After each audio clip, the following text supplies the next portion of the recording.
다음은 나라 밖 소식으로 좀 가겠습니다. 그런데 알고 보면 또 우리하고 또 관련이 돼 있어요. 이번엔 첫 번째 기사는 러시아입니다. 평창 동계올림픽 개막식 해킹. 그때 당시 벌어졌어요. 막 사이트가 지금 이상현상을 일으키고 있는데 이게 알고 보니까 러시아 소행이었답니다. 미국에서 밝혀냈어요. 도핑 시도 선수단 참가 금지에 보복을 한 거랍니다. 미국 법무부 북한 중국 공격처럼 디지털 위장도 했다. 그러니까 북한 중국이 한 것처럼 위장까지 했답니다. 이게 무슨 여기 보면 러시아 군 정보기관 정찰 총국의 74455 부대가 한 짓이라고 합니다.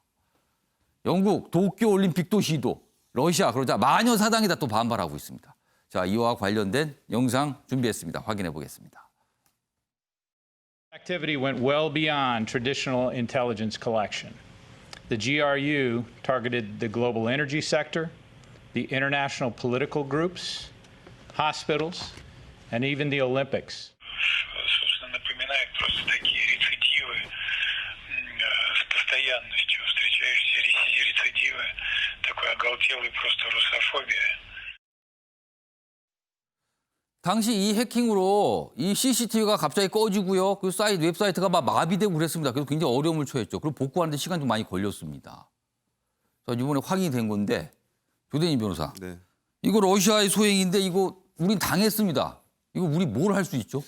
뭐 국제적인 차원에서 뭐 항의를 하는 방법밖에 없을 것 같은데요. 또 근데 항의를 할까요, 우리 정부가 이거? 뭐 정부를 항의를 충분히 할 것이라고 보입니다. 왜냐하면 예. 또 미국 법무부가 또 발표한 내용이고 또 예민한 사항이고 또 조만간 또 도쿄올림픽이 있지 않겠습니까? 예. 국제적인 문제로 또 비화될 수가 있기 때문에 충분히 우리나라 국격을 생각해서라도 문제 제기를 할 것으로 보이고요. 예. 러시아도 뭐 지금 뭐 예전과는 또 달리 또 지금 뭐 말썽쟁이 국가의 모습을 또 이렇게 보이고 있는데 이런 부분에 대해서 우리나라도 우리나라에 영향을 미쳤고 그리고 또 예. 손해를 끼쳤기 때문에 충분히 감추지 않고 이렇게 비판하는 목소리를 낼 것이라고 저는 생각을 합니다. 이 기사의 맨 마지막 부분 좀 보겠습니다. 이게 이제 어제 미국에서 발표했잖아요. 미국 FBI에서 이 내용을 공개를 했는데 주미 러시아 대사관 입장이 나왔는데 미국 언론을 통해서 이렇게 밝혔어요.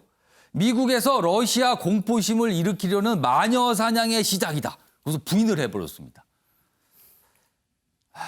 답답해지는군요. 당한 건 우리인데 답답해집니다. 다음은 중국과 관련돼 있습니다. 보겠습니다. 중국 경제 회복의 역설, 우리 하늘이 다시 뿌얘졌다.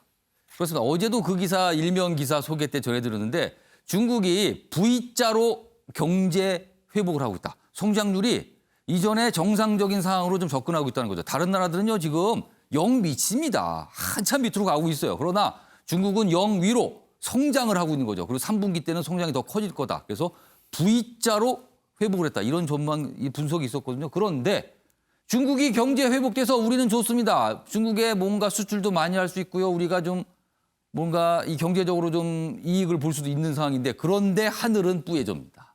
요즘에 다시 미세먼지 황사 걱정하게 되잖아요. 수도권 충청 미세먼지 오늘도 나쁨입니다. 모레까지 고비사막 황사도 덮쳐.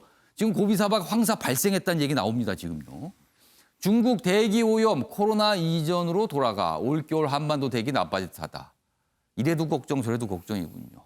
최영호 고문님. 네. 이거 어떻게 해야 되죠? 큰일 났습니다. 이게 근데 1분기엔 마이너스 6.8인데 중국 경제 성장률이요. 예. 3분기엔 지금 벌써 플러스 4.9예요. 그러니까 5에 육박했어요. 네. 지금. 그리고 올해 5.5까지 올라가는 데고요.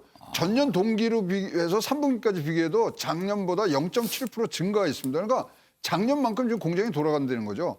거기다 지금 뭐 고비 황사가 지금 뭐 덮쳐서 21일, 22일 날은 지금 황사까지 들어오는데 이 부분은요 진짜로 이 동북아 3국이 예. 뭐 같이 모여서 환경에 대한 문제는 굉장히 우리가 심도 있게 검토해야 될 문제고요. 예. 진짜 뭐 가을 하늘 공활한 데가 이렇게 경제 회복에 의해서 다시 한번 저희 건강을 나쁘게 하는 부분들은 진짜 이 정부에서도 제1순위를 두고서 해야 됩니다. 이거 코로나보다 더 나쁠 수도 있습니다. 아니 그런데 사실 현실적으로 중국은 우리가 맨날 이 얘기하면은 본인들 아니라고 그러잖아요. 이번에도 뭐 본인들 했다 그러겠어요. 그리고 우리하고 협조해야 되는 일본 사이 안 좋은 데다가 요즘에 원전 오염수 바다에 뿌린다고 지금 저러고 있거든요. 이거 정말 우리가 어떤 해법을 찾는지 막막한데요. 김병민 교수님. 이 내용을 보니까 이런 생각이 듭니다. 지금까지 코로나19 여파로 중국 경제가 힘들어졌을 때는 공장 가동도 중단하고 활동이 멈췄어요. 그때는 깨끗했습니다, 우리 하늘이. 그런데 중국이 활동을 활발하게 하면서 경제가 회복됐다. 그럼 뭔가 활동을 엄청 많이 하고 공장이 막 가동된다는 거 아닙니까? 네. 그런데 다시 뿌졌어요. 그럼 이게 미세먼지 상당 부분이 중국발이라는 게 입증된 거 아닙니까? 이 정도면? 그렇기 때문에 우리 정부가 해야 되는 건 예. 올해 코로나가 급격하게 확산되면서부터 대한민국의 하늘이 정말 맑았습니다. 예. 그때 중국으로부터 유입됐던 미세먼지의 빈도 분석이라든지 전년도, 전전년도와 대비했을 때 대한민국 대기질의 수준을 비교 분석할 수 있는 수치 측정들은 가능할 거라고 보고요. 그걸 했을까요? 했어야 얼마든지 될것 같은데. 관련된 기록들은 가지고 있을 거라고 생각을 합니다.